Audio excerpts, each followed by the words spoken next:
Bilang bahagi ng mga paghahanda para sa pinakamalawak na coverage sa Election 2025, ikinasa ng GMA Network ang U-Scoop Plus Bootcamp.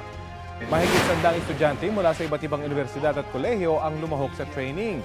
Kabilang dyan ang mga dumalo sa pamamagitan ng online video conferencing. Tutulong sila sa Digital Action Center na magiging sentro ng digital operations ng GMA Integrated News sa Eleksyon 2025. Sila rin ang magmamonitor ng online content at magsisiguro na tama ang makukuhang impormasyon online. Kasabay nito ay tinuruan na rin sila ng GMA Integrated News Social Media Team kung paano maghanap ng balita, mag-fact check at paano ito may babahagi sa taong bayan.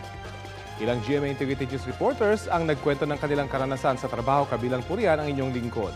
Ayon kay GMA Senior Vice President and Head of GMA Integrated News Regional TV and Synergy, Oliver Victor Amoroso, hindi magiging madali ang trabaho ng student volunteers dahil kinabukasan ng bayan ang nakataya.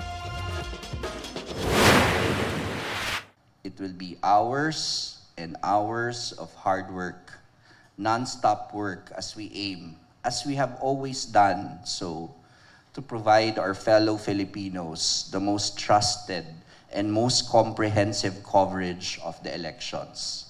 After all, palagi natin itong naririnig din, ang kinabukasan ng ating bayan, ang kinabukasan nyo ang nakataya dito.